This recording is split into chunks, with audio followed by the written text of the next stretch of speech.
લગભગ 15 થી 20 દિવસથી નંબર પ્લેટ વિનાના વાહન માટે ઝુંબેશ રાજકોટ સિટીમાં ચાલતી હતી. દર વખતે 100 થી ઉપર વાહનો નંબર પ્લેટ વિનાના અમે મળતા હતા. તો એના ભાગરૂપે જો નંબર પ્લેટ વિનાના વાહનો છે એ સ્ટડીમાં જોયું છે અમે કે એ નંબર પ્લેટના વાહનો ગંભીર અકસ્માત, ચોરી અને વધુમાં વધુ જે લૂંટ થઈ હતી અત્યારે એ પણ ખોટા નંબર પ્લેટવાળી વ્હીકલ હતા. અને એના ઉપરાંત અમે હિસ્ટ્રીમાં પણ જોયું છે કે નંબર પ્લેટ વગરના વાહનો આતંકવાદી જેવી પ્રવૃત્તિમાં પણ સામેલ થાય છે. એટલે પબ્લિક સેફટી જળવાઈ રહે એ માટે BNSS 163નું જાહેરનામું રાજકોટ CP શ્રી બ્રેશકુમાર ઝા સાહેબે બહાર પાડ્યું છે કે નંબર પ્લેટ ના હોય તો જે જાહેરનામામાં કહ્યું છે કે નંબર પ્લેટ ના હોય તો એમને ઈંધણ મળશે નહીં. આ જાહેરનામા દરેક જે સિટીમાં પેટ્રોલ પંપ માલિકો છે એમના માટે છે અને વાહન ચાલકો માટે પણ છે.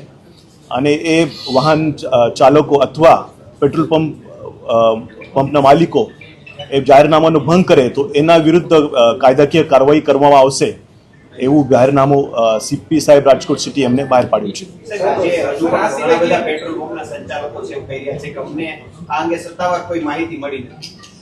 જે આજે જ એ જાહેરનામું બહાર પાડ્યું છે અને એ આપના દ્વારા પણ બધાને ખબર પડશે. અને અમે એ એક્સ પાર્ટે બહાર પાડ્યું છે, એની કોપી પણ અમે તમને આપવાના છીએ. અને એ જાહેરનામા જે છે એ બધાને અમલ કરતા રહેશે, બંદર કરતા રહેશે. આ પ્રકારના જાહેરનામાથી અમારે વ્યક્તિગત ઘર્ષણ વધી જાય એટલે અમે આમાં પડવા નથી માંગતા, એમને શું સંદેશો આપશો? આપના દ્વારા કોઈ બંદોબસ્ત ત્યાં રાખવામાં આવશે કે શું? જે જાહેરનામો છે એ સિલેક્ટિવ નથી, એ બધાને બંધનકારક તો છે. અને જે પણ કોઈ પાલન નહીં કરે તો એમાં કાયદાકીય પગલાં લેવામાં આવશે અને બધાને બંધનકારક હશે. અને કોઈ વાહન ચાલક ઘર્ષણ કરે તો એમાં જાહેરનામામાં પણ લખેલું છે કે એમને પોલીસનો કોન્ટેક્ટ કરવાનું છે. અને અમે અત્યારે જ દરેક PI, PSI દરેક ગાડી અમારી પેટ્રોલ પંપ જઈ અને જે પેટ્રોલ પંપ પેટ્રોલ ફિલર છે, જે માલિક છે એમના સાથે અમે ચર્ચા કરી રહ્યા છે અને એમના જે સૂચનો છે એ પણ લઈ રહ્યા છે.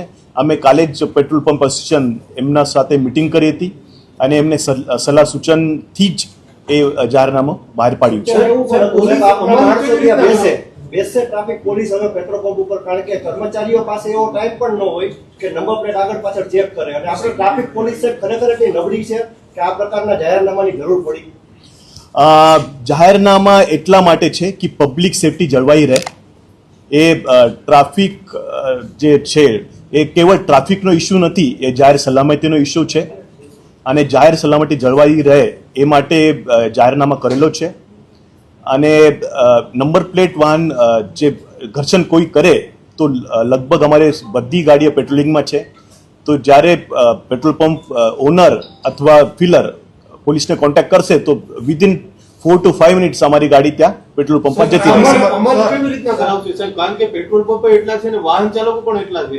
કઈ આઈડેન્ટિફાઈ થયું છે એટલા નંબર પ્લેટ જાળવી નથી શકતા સાહેબ. અને એવામાં આ પ્રકારનું તો ટ્રાફિક પોલીસ જાશે ક્યાં? પેટ્રોલ પંપે જાશે, ટ્રાફિક સિગ્નલે જાશે, ટ્રાફિક પોલીસ? ભાઈ ટ્રાફિક એ અમલ કરવાનું એ બધાનો અમલ કરવાનું છે. બસ ટ્રાફિક પોલીસને અમલ કરાવે. પોલીસ સ્ટેશનના PIO, PSIO, ACP, DCP બધાને જ એ અમલ કરવાનું છે. નંબર પ્લેટ નહીં તો પેટ્રોલ નહીં, આ પ્રકારનું જાહેરનામું છે. કાયદાકીય કોઈ જોગવાઈ છે કે આ પ્રકારે નંબર પ્લેટ ન હોય તો પેટ્રોલ ન આપી શકે? બધી કાયદાકીય જોગવાઈનો સ્ટડી કરીને જ આ જાહેરનામું બહાર પાડેલ છે. અને આ CP સાહેબના સત્તા છે એના દ્વારા જ એ જાહેરનામું બહાર પાડવામાં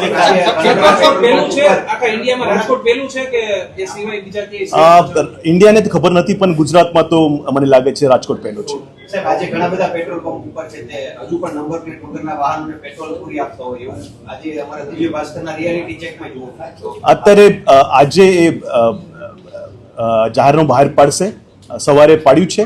એના પછી એમને કોપી બધાને જશે, WhatsApp દ્વારા જશે, તમારા દ્વારા જશે, તો એ અમલીકરણ અમે ટાઇટલી કરાવીશું. સર, એક આ જાહેરનામામાં એક પેનિક છે સાહેબ કે HSRP નંબર પ્લેટ હોવી જરૂરી છે. મોટા ભાગના વાહનોમાં HSRP નંબર પ્લેટ હોતી નથી અને એ કરાવવા માટે એમને મહિના દિવસનો સમય થઈ જાય, તો સર એ લોકો શું કરશે? સર, પેટ્રોલ તો જીવન જરૂરિયાતની વસ્તુમાં આવે છે.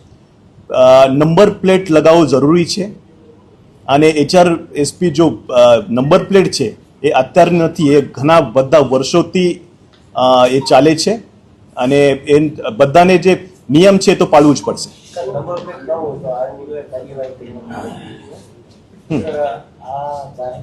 એ જાહેરનામાની copy RTO, civil supply, ACS home, Gujarat government, DGP office બધાને જવાની છે. ભાઈ મારી પણ પોતાની ગાડીને નંબર પ્લેટ નહીં હોય તો મને પણ ઇંધણ નહીં મળે.